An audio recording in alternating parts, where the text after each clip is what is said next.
Are we ready to start? All right. So for those of y'all that don't know me, my name is Natasha Chitow, and I am the head librarian for the city of Cottage Grove.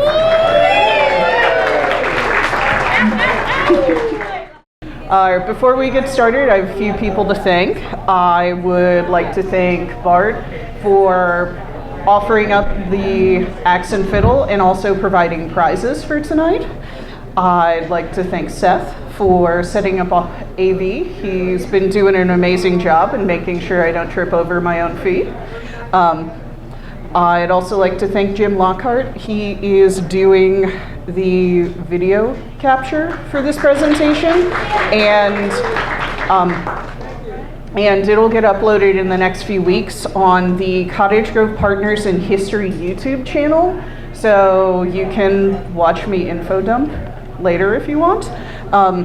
And we also have the history partners that are participating in the 2025 History Pubs. We have the Cottage Grove Museum, Cottage Grove Genealogical Society, Cottage Grove Historical Society, Spirit of BMD, the library of course, Singing Creek Educational Center, and the Oregon Aviation Historical Society and Museum. Is everyone ready to hear a little bit about library history? Yeah! All right, let's start out with the incorporation of Cottage Grove. So what's neat about Cottage Grove in particular is that within about 20 years of incorporation, residents start meeting to discuss starting a lending library in town.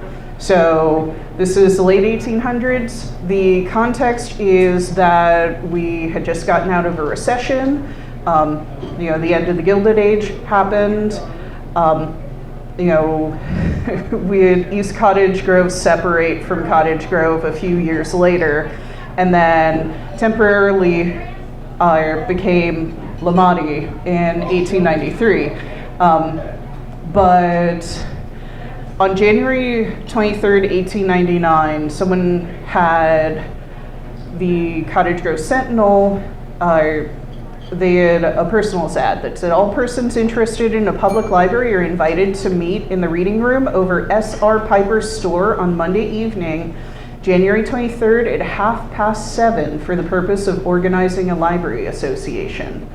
So at this time period, there are a number of different private reading rooms throughout our town. They're usually in the second story of someone's business building, and they end up being fee-based most of the time. So in January of 1899, the Cottage Grove Library Association was formed. They created bylaws, and they created a membership fee of $1 a year. So it's $38.02 today. That's a pretty good deal. Especially considering that you are paying for access to books and it's supposed to be simplified for ease of use. You go to one place, you don't have to worry about whether or not they're actually there. So in April of 1899, the first donation of books arrived. They end up getting about 56 different titles. And then a little bit later, in 1901, the Librarian of Congress mentions that there's a shortage of trained librarians. At that point, there are over 8,000 public libraries in the United States, but they only have 500 or 600 trained librarians. So this means that standardization is not something that's happening at that time period. But in the late 1800s, you have Melville Dewey, the American Library Association, the Library of Congress setting forth standards so that you're getting the same quality of library services organized in a similar way with the same set of values providing to the community.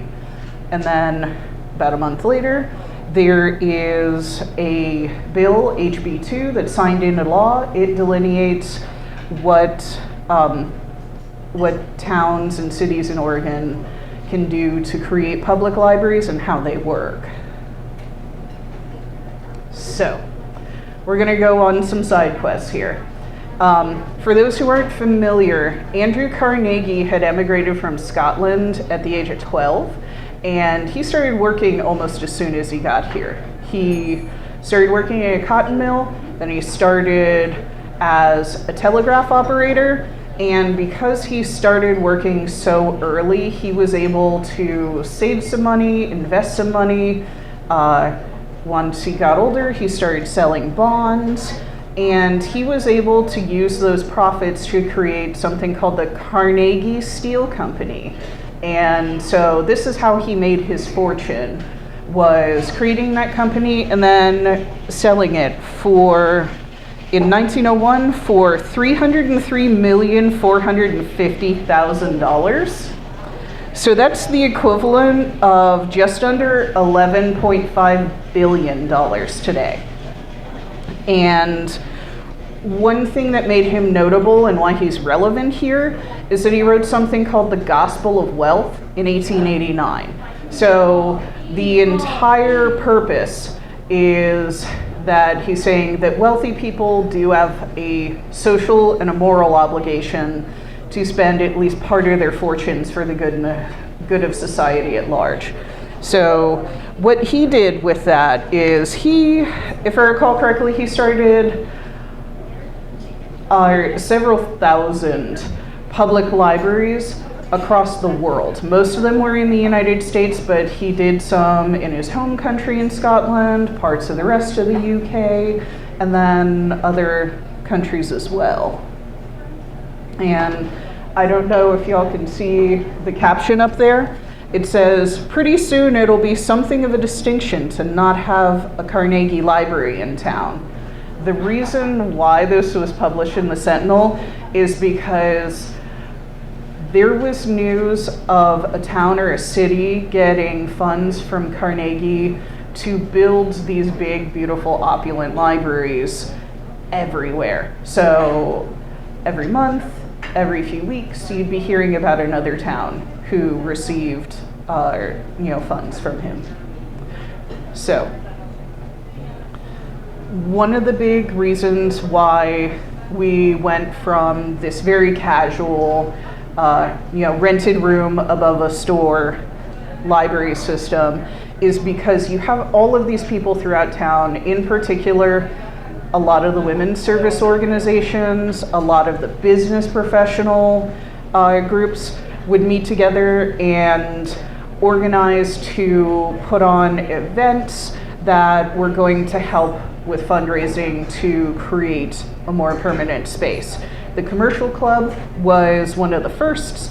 They are the folks that the State Library reached out to originally, offering between 50 and 60 books a year to the library once they get it established. They also had things like the Women's Christian Temperance Union. So they advocated a lot for libraries and they did a lot of fundraising. One of the reasons why that was important at the time is because we had a lot of saloons, we had a saloon culture, and with no social safety nets in place, a lot of families weren't getting enough of the paychecks to be able to fund having kids who can eat, having clothes when they need them, etc. The City Council met on December 8th of 1908, and there was a petition to create a permanent library that was submitted. It was approved in that meeting, and a committee was formed to create bylaws for it. Continuing with the fundraising, one of the biggest fundraisers was actually arranged by the Women's Club. They created something called Library Day, where they would put a large L in the window. So if you're looking at stores on that one day on Saturday, there would be a large red L in the window to indicate who was going to give 10% of their sales to library funds. There was also something called the Popular Baby Contest that was held at the Arcade Theater. So it's showing a little bit of civic pride and, who's got the cutest baby. We still have contests like this today. And then they would hold public arts performances. So there was a well-known pianist who gave a recital and a woman who was an impersonator of many famous people. And the Women's Club was also able to get the city council to approve dog license fees to go toward library funding in the early days. So you never know when your funding sources are going to come from. In 1912, we have the incorporation of the library, and the first building that they were in was actually the second story of the Woodward building. This building actually doesn't exist anymore. Unfortunately, it burned down in a fire. It's where the original McCoy's was. And most of these spaces that we're looking at were rented spaces. So a lot of that fundraising was to pay the rent in order to rent a room in order to circulate books. And the second location still exists. It's where the First National Bank is. So it's 6th and Main. It's been restored fairly recently and it actually looks rather lovely. We're going on some more side quests. So the fun thing about this research that I did is that I was going through all of our digitized newspapers that we have, and they had some really weird laws back in the 1910s. In 1913, apparently it was totally okay to publish the names and titles for people who had overdue library books. So this is not something you would ever see now. Libraries believe really strongly in patron privacy because really it's not our business what you check out from us. We just want it back when it's due. And then of course in 1919 there was a law on keeping library books, and the whole idea was that if you kept a library book more than 30 days past when it was due back, you could either be punished by a fine of not less than $5 or more than $25, or by imprisonment not exceeding 6 months. I can't imagine living in a world where I have to send people to jail because their books are due. It's ridiculous. Also, in the 1910s, in 1914, the library catalog was small enough that they were able to print a list of every book they had on 60 pages in a booklet that they then distributed throughout town. I don't know if that would even be remotely possible now. We have anywhere between 35 and 40,000 items that are cataloged at any given time, and it would take a lot more space. But it is kind of novel, the idea that they were giving distributing the booklets like they were our modern day phone books. And then in 1916, the out-of-area library memberships were about 50 cents a person, with 20 cents per additional family member in a household. It's about $15.32 in today's money. Much like back then, whether or not you have prepaid for services through your taxes depend upon whether you are in city limits or outside of city limits. And in 1921, that is the first year in which the state library suggests that Lane County could form a county-wide library system with Eugene as the main location.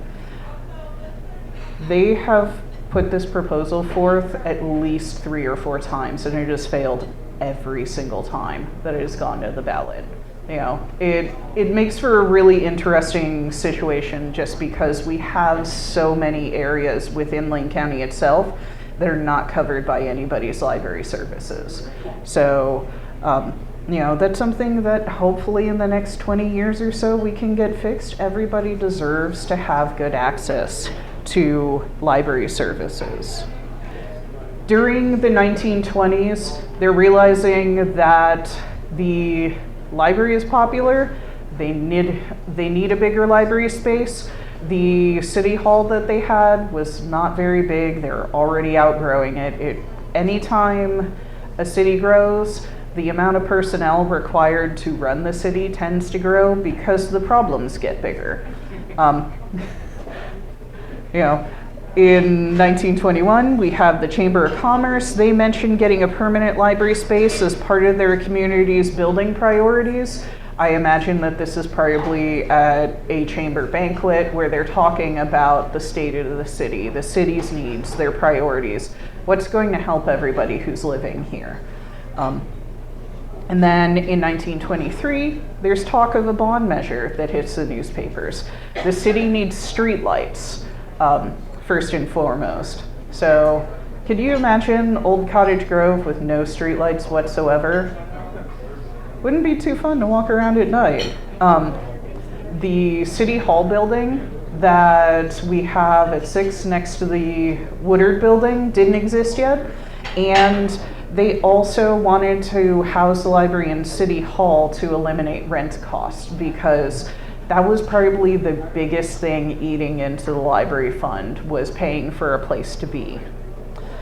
So finally, in 1926, the bond measure to build City Hall passes, and they start construction on it. And it is determined that library services are going to be in the attic, and that there will be regular time for that.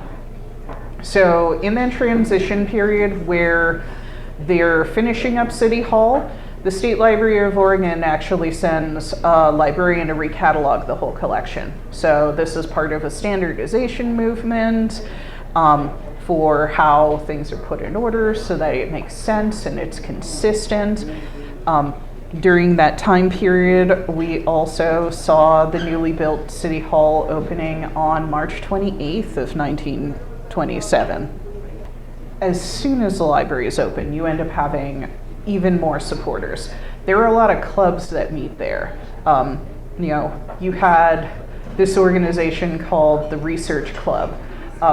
So this formed of its own accord. This wasn't necessarily created by the librarian or the library workers at the time. You had Tuesday Night Study Club. From what I could tell, the Delphian Club was focused more in like ancient Greek, ancient Roman type stuff. And you had all of these other groups that would meet. You had the JCs, you had Epsilon Sigma Alpha. They're all using these spaces, but they're also doing a lot of fundraisers to help continue having these spaces. So bridge games, where the buy-in goes toward the library. There's something called the Victory Book Drive, and that is actually specifically related to World War II. So they were looking for books to send to the troops overseas. There was a book shower thrown, so it was much like a baby shower. It's a big celebration to celebrate the new arrival of books. So there are more things to check out and more things to enjoy. There was a men's choir called the Balladeers who performed, and the proceeds went toward funding library services. And then this is one of the starts where you see the W.A. Woodard Lumber Company donating. So one of the first donations was actually 2 $1,000 bond certificates. And then later on, there was $5,000 toward library books. And then eventually it leads to things like buying the land where the Woodard Library is, and arranging for construction and funding all of these things, because at the time that all of this is happening, it's the 1930s, there's city budget cuts, there's not any money for new books. People are still using the library, but when you can't buy new books, demand goes down. Same thing that we see anytime that we have budget shortages or budget freezes. We do see that effect about 6 months later, but this was one of the few cheap or free things to do in town, and it was super important to have a gathering space where people could meet and could borrow things and not have to own everything they're using. But I love the cartoons that you end up having in the newspaper. So on the right-hand side is a little guy named Bill Booster. And what he's saying there is, every town is in need of something or other. And wealthy persons, when making their wills, might well leave a bequest for a park, a community building, a public library, a municipal playground, a bandstand, an art gallery, or hospital. The good they do would live after them. As I mentioned, Walter A. Woodard and his wife Judy really spearheaded a lot of progress within Cottage Grove during the 20th century, in particular during the mid-20th century. I thought that some of these newspaper clippings were kind of neat. You have Mr. and Mrs. Woodard are looking at the construction site, overseeing what progress has been made. The center photo is actually from the official ceremonies for opening up the new library. And it's really, really neat because you have Governor Douglas McKay coming at the time and commenting that Cottage Grove is unique and really, really a standout community at the time because they're supporting expansions to library services when the rest of Oregon was reducing funding. And, you know, as a thanks for that, for a long time, a photograph of Walter Woodard was featured in the library right behind the circulation desk. There's still continuing community support. In the very early days, I guess a lot of people were expressing doubt. The newspaper was going out of its way to support library services, support the idea of having a library, support gathering places for people with things to do, and for the opportunity of self-improvement and also social connection. In particular, some of the funds were in the form of furniture. The Catholic Daughters of America had fundraised and donated folding chairs for library activities. Stuff like this is hugely relevant, especially when you're doing events like author visits or guest lectures. And a lot of the clubs were having, all of these really interesting lectures and tutorials and meetings within the library itself. The business and professional women, the Oregon statewide meeting was in Cottage Grove, and because they saw how well the city was doing and the library, they decided that one of the focuses of their service organization efforts was going to be for improving library services all over Oregon. We also had other organizations meeting there. There was a stamp club. They started a children's stamp club as well. So, trying to provide things for younger folks to do as well. Alcoholics Anonymous has always been a organization that popularly meets at libraries. There's a group called Epsilon Sigma Alpha. It's a sorority. 4-H met at the library, and they would often have really interesting guest lectures. They had a weaving tutorial at one point. There are shows and exhibits that end up coming in. And I really wanted to highlight one of our prior librarians who had the longest service out of any of the librarians who had been running the library. I couldn't find a good photo of Nellie Myers Hammond by the time I was presenting, so the best one I could find was this newspaper clipping from 1953. What's neat about it is it gives you a little snapshot of the average library user. It's really hard to tell what's in there, but Nellie's sitting, there are a couple of young people who were checking out books. A couple of the assistants happened to be there. But Nellie saw a lot of library progress. She had started working for the library in the bank building location. During the move to the second story of City Hall, the library board had voted her into head librarian status, and she ended up serving until 1959. Unfortunately, she had passed away from a stroke. But, you know, she's someone we don't really hear about a whole lot. You know, the newspaper really only mentioned her because she was providing a library report every month and every year. If we move on to the 60s and 70s, this is the age of progress across America. The state library is doing a lot of assessments. The American Library Association did an assessment of library services in Lane County. They were all trying to broaden services by making it a county system. And we have copies of most of these reports still, which is kind of neat. And of course, our biggest benefactor at the time, Walter Woodard, ends up passing away in 1971. And the man who made Cottage Grove is one of the big notable things that people wrote about him in the papers. He, you know, it wasn't just the library that he had built. He had built the Village Green. He had put money into a lot of other things. The family is still continuing all of this philanthropy to help Cottage Grove adjust to the changes of modern living. So a few years later, in 1975, there's a state law that gets put through.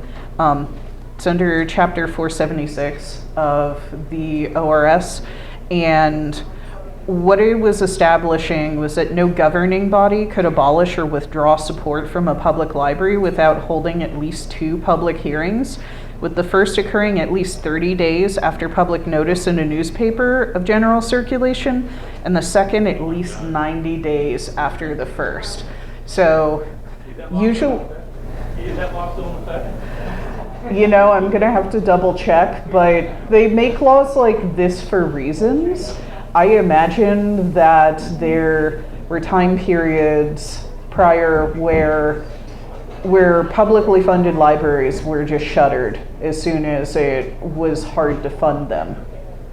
We also have, I don't know if y'all have heard of the Seroptimists. They are another service organization. They have a very long history in the United States, and they specifically funded the renovation of the library annex to create a separate children's section. So it's thinking ahead about the fact that library services are changing. There's a lot of focus beginning to happen on children's literacy and getting kids enjoying reading at an earlier age, doing story time. And it was hugely important to getting to where we are now.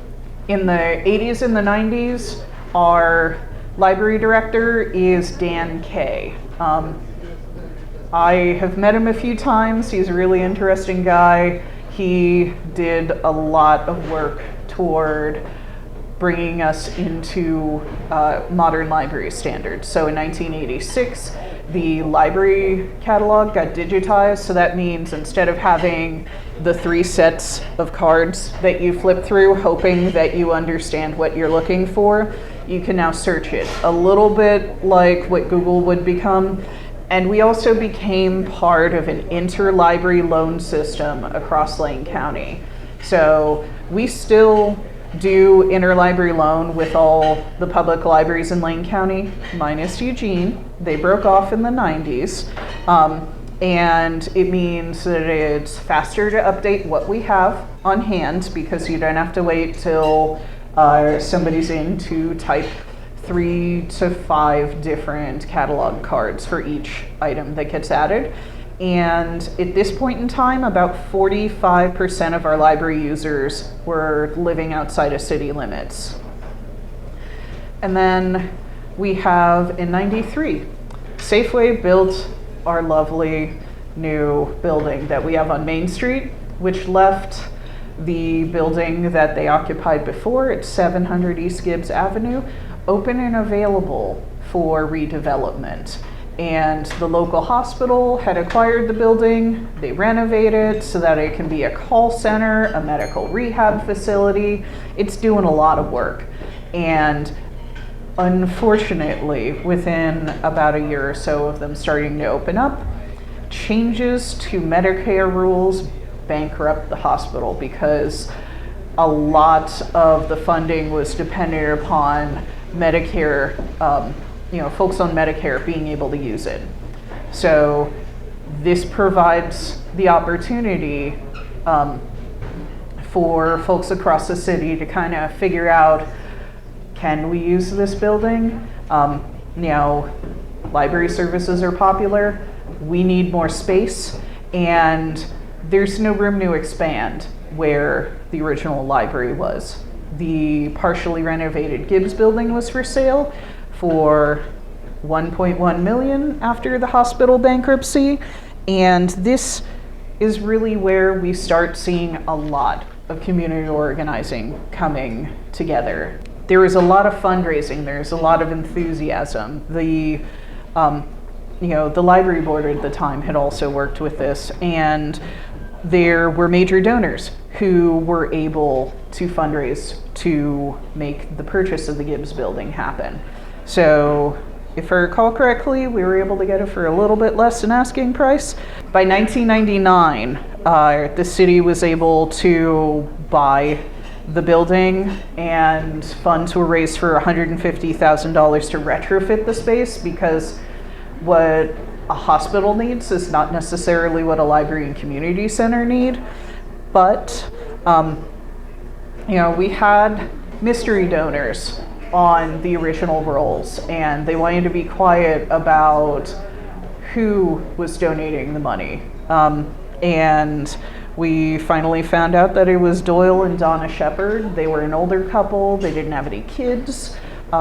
They just were lucky enough to be able to have enough funds, and they agreed to donate $250,000 over the course of a few years in order to purchase the building. And then after that, it was the Meyer Memorial Trust. So that's the trust belonging to the family of Fred Meyer, who created the grocery store chain.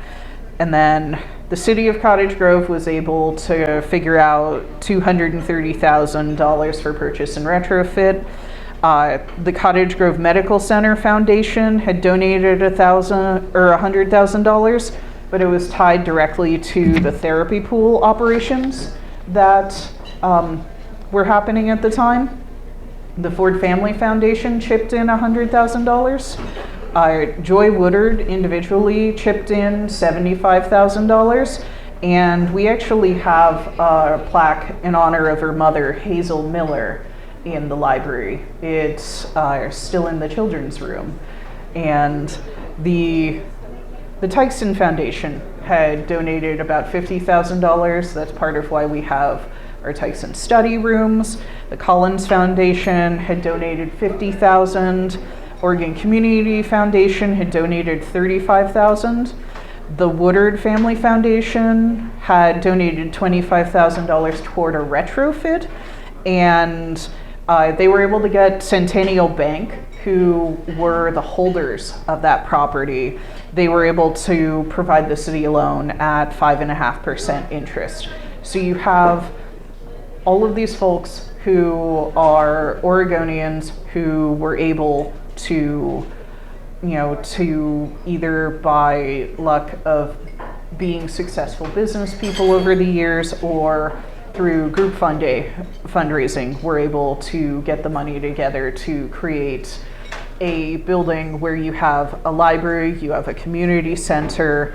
The Chamber of Commerce had moved into there as part of the deal, and this was a space that people could rent for pretty cheaply. We still have a lot of people who come in. They rent the spaces for birthday parties, for fundraisers, for meetings. We had Al Kennedy hosting their prom at the community center for a long time. So it is really a space that people use and celebrate. There was this wonderful weekend, or week of July 26th through 28th of the year 2000. And there were huge celebrations. We had something called the Book Brigade.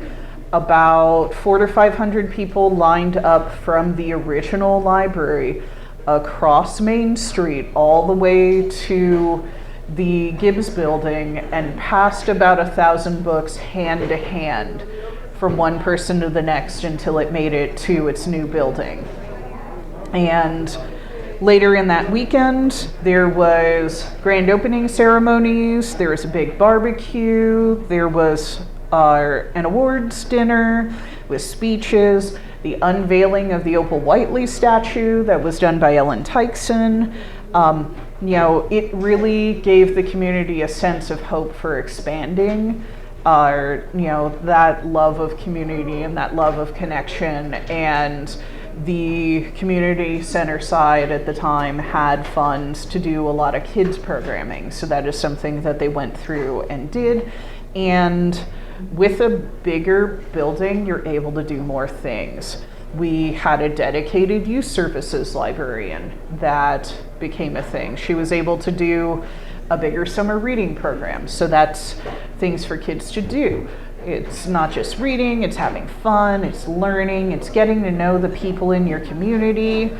The spaces were way bigger for programs. When I started at this library in the summer, we would get at least 50 kids for story time on any given Friday.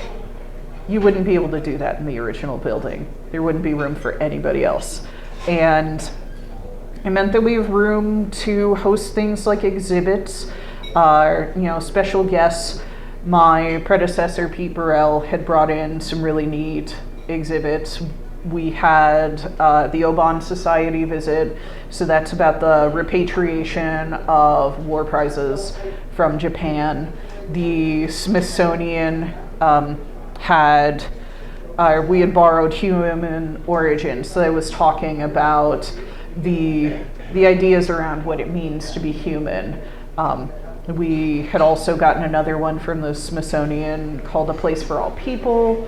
That was around the time that the National Museum of African American History and Culture had opened. So it was talking about the planning stages, some cultural pieces in the design, just kind of that celebration of progress and culture. And one of the last exhibits that we had before COVID lockdowns was from NASA, and it was about exoplanets. And it was super neat. We were able to do some field trips. There were a lot of interactives. We had special speakers. And, once we hit 2020, we had to shut down. Everybody closed down. We had a situation where May 2nd of 2020, there were no library staff. So everybody got laid off. About a month and a half later, I got hired back on and was told, hey, we need to figure out how we're going to safely allow people limited computer access with the restrictions that were on at the time. But it was also, how do we get books into people's hands in a safe way during a time where everybody feels isolated? So we did things like curbside pickup. Once restrictions were a little lower, we actually brought the library to Bohemia Park once a week. It might have even been twice a week, I can't remember now. And we created what is called a story walk. So it gives you the opportunity to read a story as you walk along the path. So you're getting a little bit of exercise for processing the information that you've been given, but these were also bilingual. So we had them in English and Spanish for enhanced accessibility. We had used funds from the Ready to Read grant that we get every year in order to create early literacy kits to hand out to families of new babies, so that at the very least they had a book that was friendly for babies. They had a puppet, a shaker egg, some tips and tricks for early literacy skills, because reading isn't just looking at words on a page, it's physical as well. There are certain things that have to be developed in gross and fine motor skills before a child can successfully read or write. And we also started a seed exchange. I saw during lockdown that there were so many people who were going hungry, and this is a town of people who love to grow food. So why not have a donation-based seed library that anybody can use, anyone can visit, and anybody can donate to? So that's still a huge success. You would be surprised at how often we just run out of seeds and have to set up more for folks. It's incredibly popular. We're still doing exhibits periodically, and I like to think of the library as a place that it's not the city's front porch, it's our living room.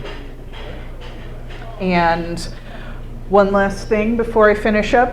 So this year is the 25th anniversary of the Book Brigade.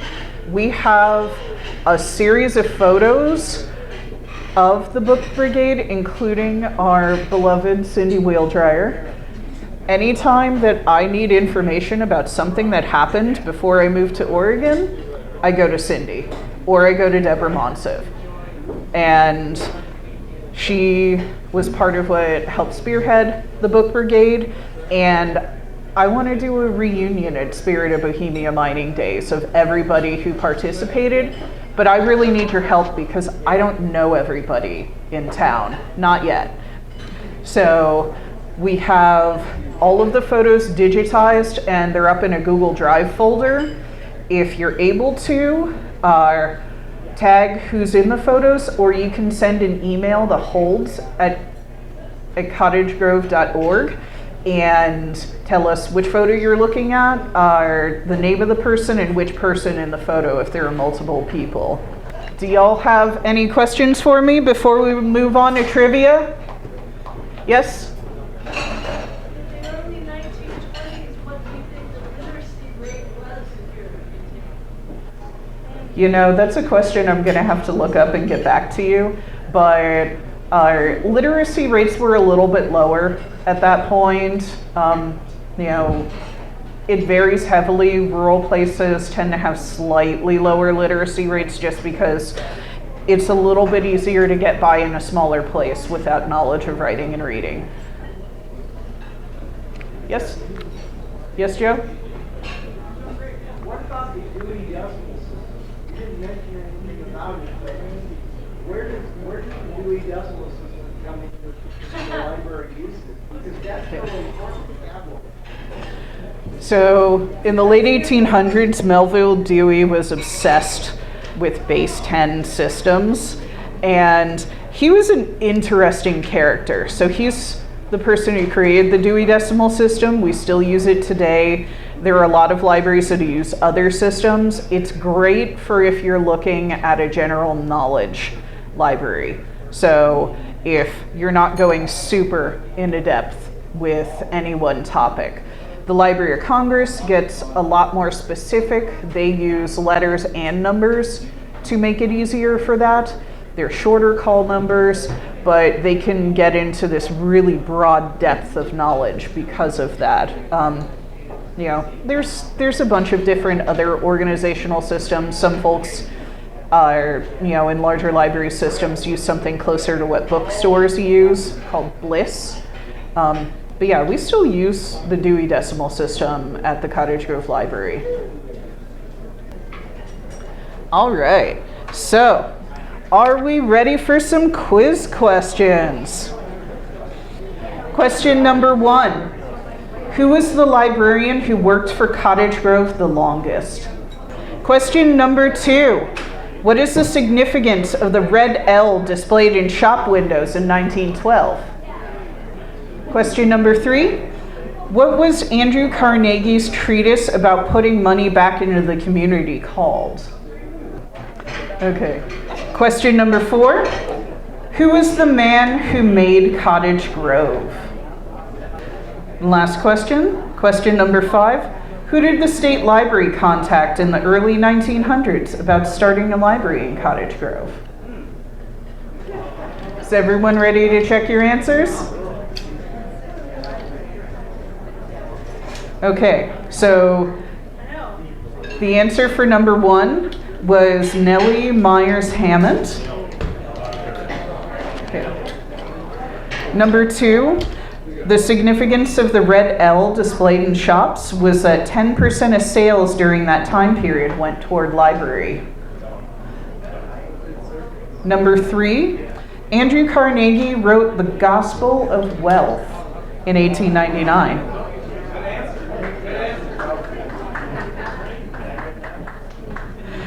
And the man who made Cottage Grove was Walter A. Woodard.